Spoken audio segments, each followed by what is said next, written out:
Adonais by P B. Shelley. Adonais एक रोमानवी नज़्म है। याद रहे कि ये किसी रोमानवी ख़त की मानद नहीं, बल्कि ये 1800 की दहाई की रोमानवियत तहरीक का हिस्सा है।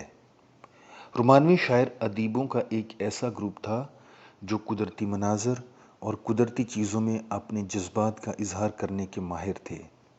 एडोनाइस के शायर पर्सी B. Shelley, Lord Byron, Mary Shelley और नौजवान जोशीले शायर जॉन कीट्स ने अपने अपने कैरियर के दौरान इकट्ठे सफ़र किया, इकट्ठे वक्त गुजारा, फिर अपनी अपनी राह ली और एक दूसरे को ख़त लिखे। उनकी सोच और फिक्र काफ़ी हद तक मिलती जुलती थी। इस फिक्री ममासलत के नतीजे में रोमानवियत तहरीक ने जन्म लिया। 25 साल की उम्र में जब जॉन कीट्स इस फ़ानी दुनिया से कूच कर गए तो मज़कूरा बाला अदीब बड़े रंजीदा हुए। वो जॉन कीट्स को बड़े शायरों में शुमार करते थे। वो समझते थे कि जॉन कीट्स की मौत से अदब को नाकाबिल तलाफ़ी नुकसान पहुंचा है। उनकी समझ से बालातर था कि एक दरहशिंदा नौजवान सितारे के साथ ऐसा सानेहा क्यों कर हो सकता है। शिद्दते गम से मगलूब शैले ने उन नाकदीन को मुर्दे इल्ज़ाम ठहराया जिन्होंने हाल ही में कीट्स की शायरी का इंतहाई तनकीदी जायज़ा पेश किया था। शैले इस नतीजे पर पहुंचा कि उसके तनकीदी जायज़े से जॉन कीट्स की दिल आज़ारी हुई। इस फिक्र और सोच के नतीजे में एडोनाइस ने जन्म लिया। 55 स्टैंज़ास और 495 लाइनों पर मुश्तमिल एडोनाइस शैले के गम और गुस्से का इजहार करती है।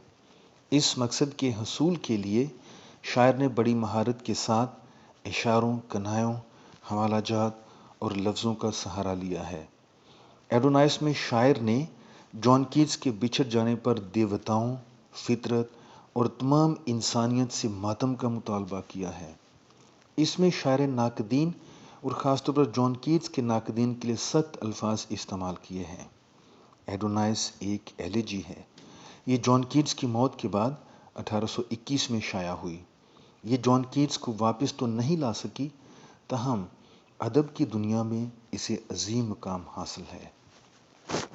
495 लाइनों की एडोनाइस क्यों अहम है, और फिर एक ऐसे नौजवान के बारे में जो 200 साल पहले इस दुनिया से कूच कर गया। एडोनाइस एक ओड है। ओड शायरी की एक ऐसी सिनफ है जिसे गाया जाता था। दरअसल ये ओड टू फ्रेंडशिप है और ये जिगरी दोस्त के बिछड़ने का गम जाहिर करती है। हर शख्स किसी न किसी सतह पर तनकीद का सामना करता है। एडोनाइस मनफी तनकीद के असरात बयान करती है।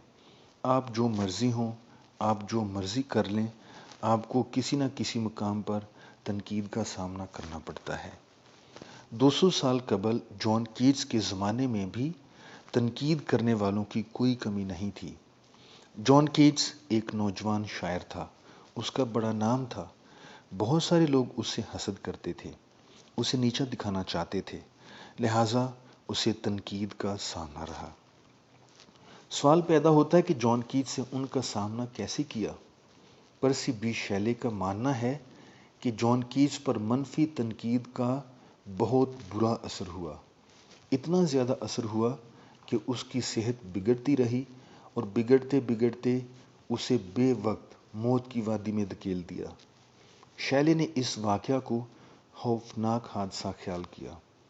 बस उसने फैसला किया कि वो 55 स्टांजास की एक नज़्म तख्लीक करेगा और उसके ज़रिए अपने प्यारे दोस्त जॉन कीट्स के नाकदीन की कम ज़रफ़ी ज़ाहिर करके उनको बावर कराएगा कि वो किस कदर गलत थे। शैले ने फ़ौरन ही इसे शाया करवाया ताकि हर कोई जान सके कि जॉन कीट्स पर मनफी तनकीद उसकी जान की दुश्मन बनी।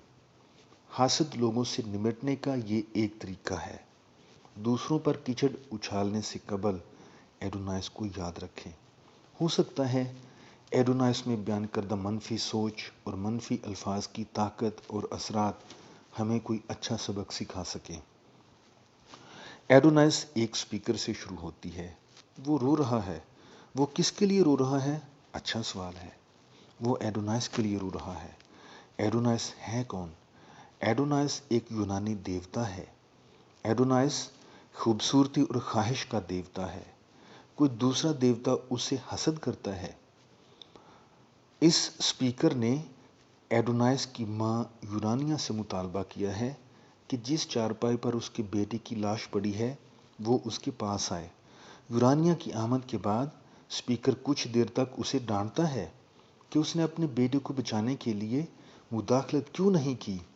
उसके बाद वो स्पीकर फितरत, यूनानी देवताओं और मानवीय शायरों को अपने साथ शामिल होने का मुतालबा करता है।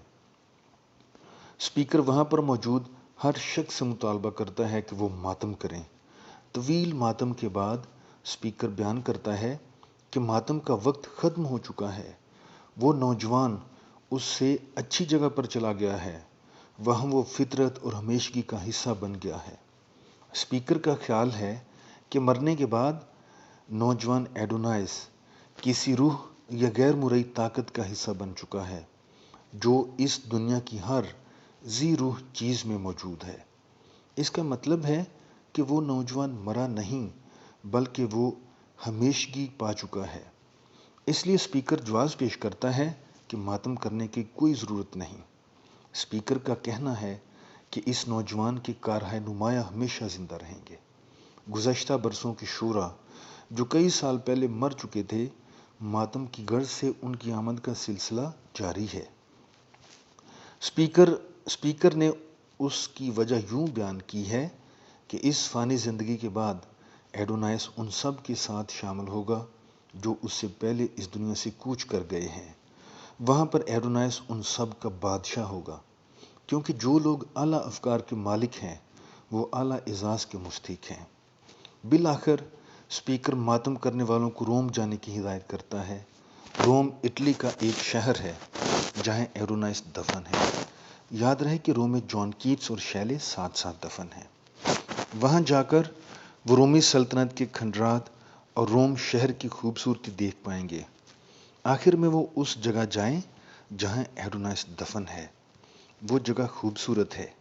स्पीकर के ख्याल में वहाँ जाकर वो तसल्ली पा सकेंगे। तहम स्पीकर बज़ाते खुद अभी तक रंजीदा है। उसे तसल्ली नहीं मिली।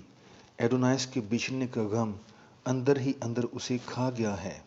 वो इस सोच में है कि एडोनाइस के बिछड़ जाने से अभी ये दुनिया अच्छी नहीं रही, इसलिए उसे भी नौजवान एडोनाइस के साथ चले जाना चाहिए जो इस दुनिया में नहीं रहा।